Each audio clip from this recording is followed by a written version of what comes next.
Dukungan Muslim Amerika Serikat di Florida, Pennsylvania, dan Michigan bisa ikut menentukan hasil Pilpres. Negara bagian seperti itu dikenal sebagai swing state karena bisa mengayun ke Partai Demokrat atau Partai Republik, sehingga menjadi tempat kampanye capres atau tim sesnya semakin mendekati Pilpres.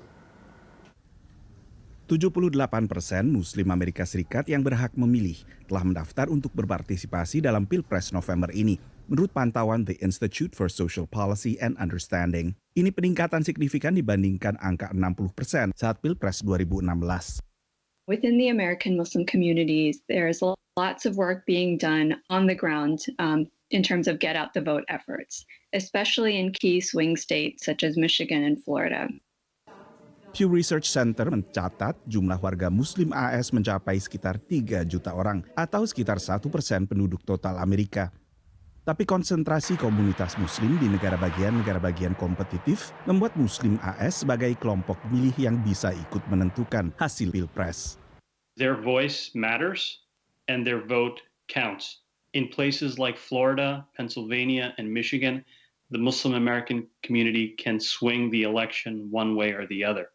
So we want people as citizens of this country to fulfill their responsibility and to have that impact.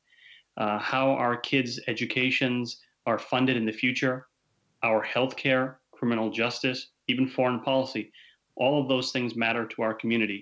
Masjid pun menjadi sarana memobilisasi calon pemilih, termasuk diantaranya di Adams Center di negara bagian Virginia. Sebagai lembaga nirlaba, The Adams Center sekedar menganjurkan jemaah memilih, bukan mendukung salah satu capres. Dalam Pilpres Amerika Serikat tidak dikenal yang disebut sebagai masa tenang kampanye. Karena itu hingga saat-saat terakhir, kampanye masih dilakukan baik secara fisik maupun lewat iklan kampanye di sejumlah negara bagian kunci yang disebut sebagai battleground states atau swing states yang masih kompetitif diperbutkan kedua capres.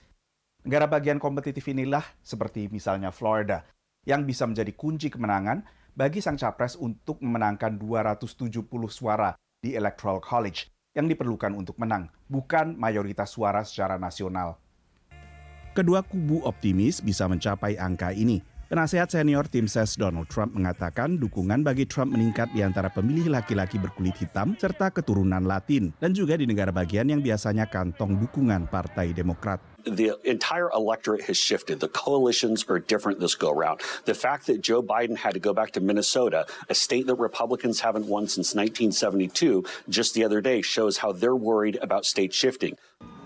Tapi tim ses Joe Biden mengatakan sejumlah negara bagian yang biasanya kuat mendukung Partai Republik kini relatif kompetitif, termasuk Texas, Georgia, dan Iowa, yang dimenangkan Trump pada 2016.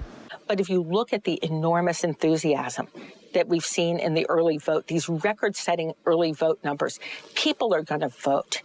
And we are going to know on Election Day that a record number of people have probably turned out to vote in this election because they want change.